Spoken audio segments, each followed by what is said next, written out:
اور آپ کو اس مشن کے لیے کھڑا ہونا ہے. اور اس مشن میں سب سے امپورٹنٹ کام، آپ کو پتہ ہے آپ صلی اللہ علیہ وسلم کا جو مشن تھا، اور صرف آپ کا ہی نہیں، ہر انبیاء علیہ السلام، یعنی ہر نبی، ہر رسول، ہر میسنجر کو اللہ تعالیٰ نے 2 ذمہ داریاں دے کر بھیجا. کیا ہے وہ 2 رولز؟ بشیروں و نذیرہ. بشیروں کا مطلب ہوتا ہے آپ کو خوشخبری دینا ہے، گڈ نیوز، گلیڈ ٹائڈنگز پہنچانی ہے. اور نمبر 2 نذیرہ، خبردار کرنا ہے، وارننگ دینی. تو دونوں ہی کام ہر نبی کو کرنے تھے. بٹ یہاں پر آپ دیکھیے اللہ سبحانہ و تعالیٰ فرما رہے، کم آپ کھڑے ہوئیے اے نبی کریم صلی اللہ علیہ وسلم، اور آپ کو کیا کرنا ہے؟ فَأَنذِرْ، پھر آپ وارننگ دیجئے، خبردار کیجئے لوگوں کو. اللہ اکبر. یہ سچویشن کیسی ہے پتہ ہے آپ کو؟ یہ سچویشن ایگزیکٹلی آپ کو کسی اور نبی کی یاد آ رہی ہے قرآن میں ہی؟ Same to same similar situation کسی اور نبی کے ساتھ ایسا ہوا آپ کو یاد آ رہا ہے؟ You have to relate. Parveen, موسیٰ علیہ السلام.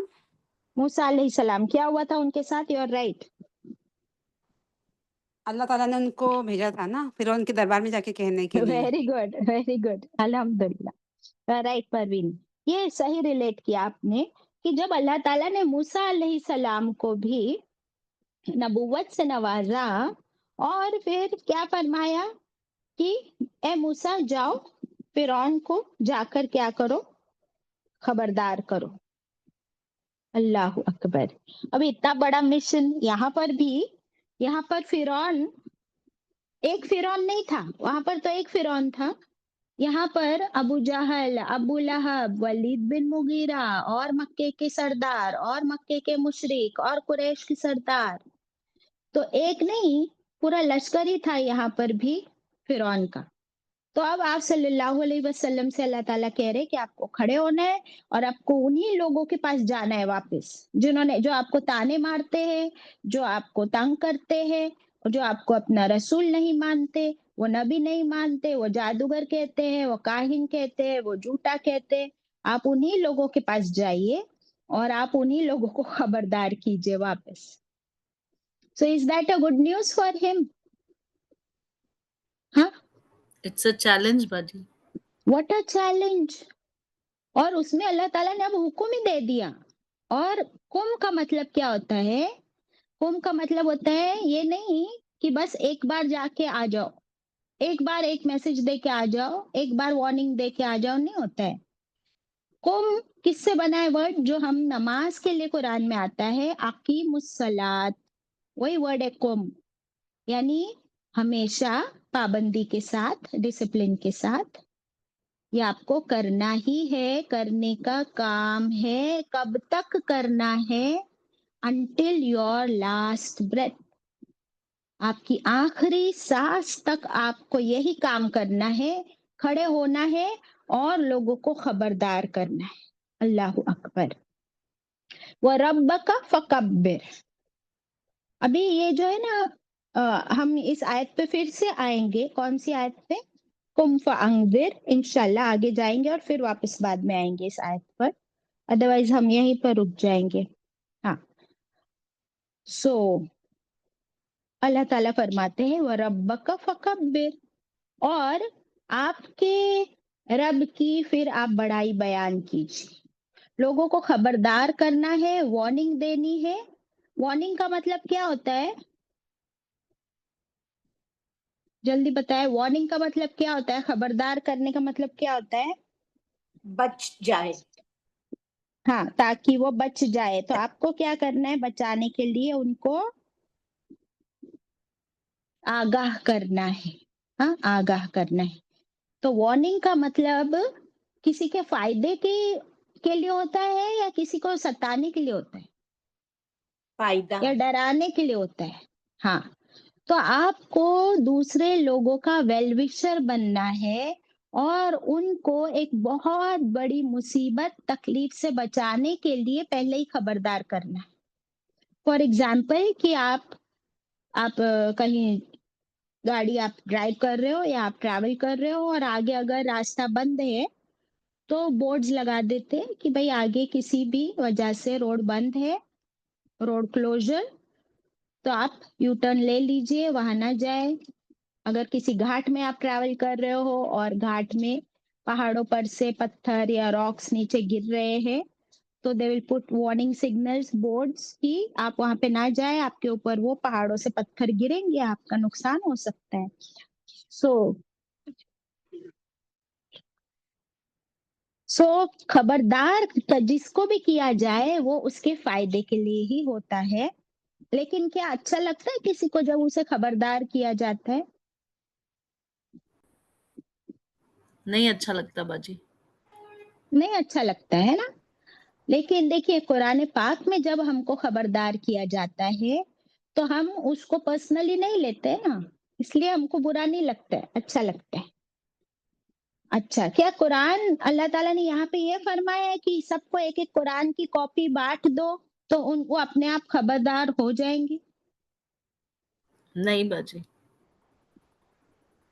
خبردار کرنے کے لیے کیا فرمایا؟ کم، آپ کو کھڑا ہونا ہوگا.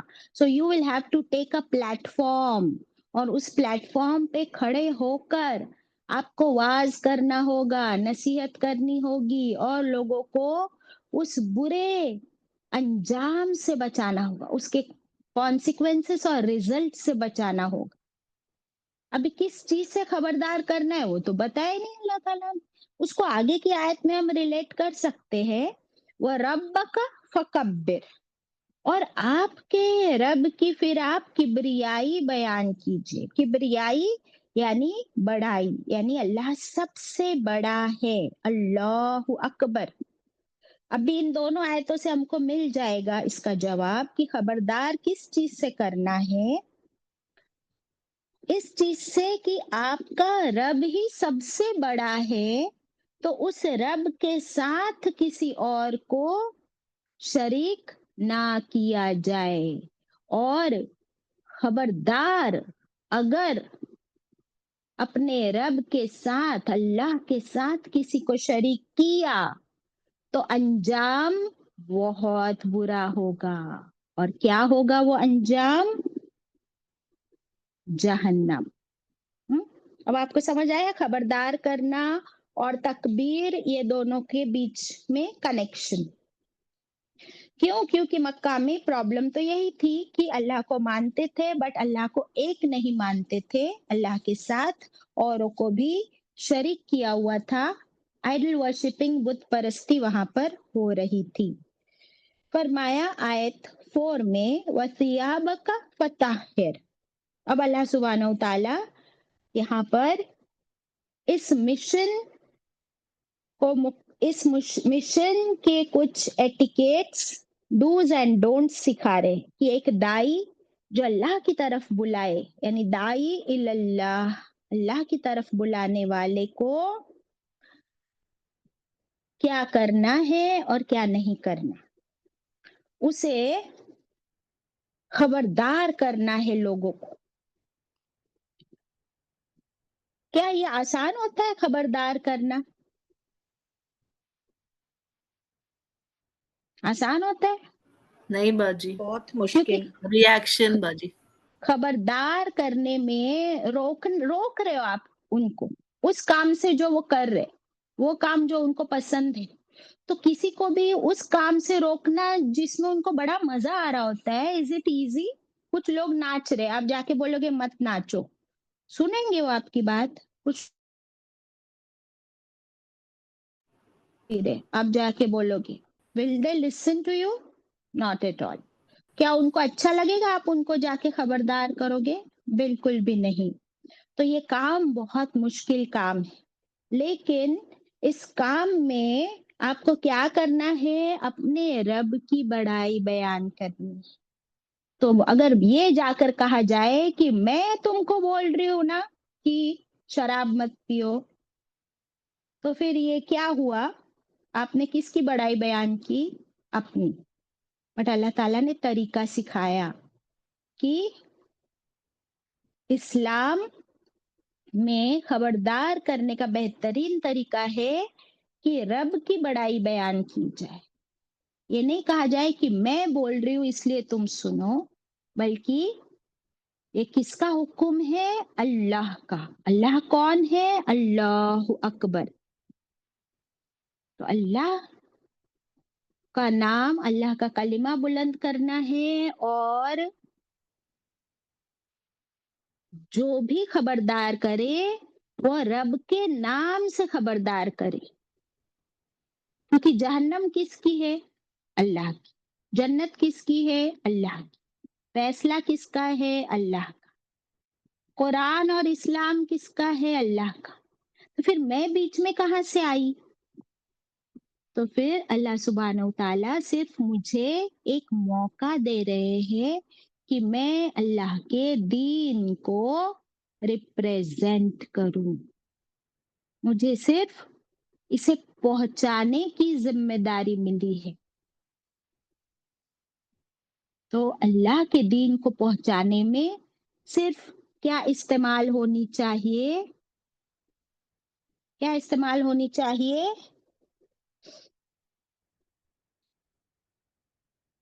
بتائیے. حکمت باجی. ہاں، حکمت. حکمت نہیں. یہاں پہ کیا استعمال؟ سب کچھ اللہ کا ہے. کتاب بھی اللہ کی، میسج بھی اللہ کا، شریعت بھی اللہ کی، جنت بھی اللہ کی، جہنم بھی اللہ کی، حکم بھی اللہ کا. تو پھر مجھے یہاں پہ کیا رول پلے کرنا ہے؟ کیا سنا؟ باجی رائٹ انٹینشن اینڈ یہ فالو کرنے کا مجھے وہ ہونا چاہیے جذبہ. دیکھیے یہ سب جذبہ اینڈ آل سب ضروری ہے، لیکن اگر میں اس کام کو اللہ کا حکم سمجھ کر، عبادت سمجھ کر کروں، تو پھر میں بیچ میں نہیں آتی. کیونکہ یہ کام کیا یہ عبادت ہے؟ اللہ کے دین کو آگے پہنچانا، لوگوں کو خبردار کرنا، کیا یہ عبادت ہے یا نہیں ہے؟ جی ہے. کیسے پتا؟ پورے قرآن میں لکھا ہے باجی.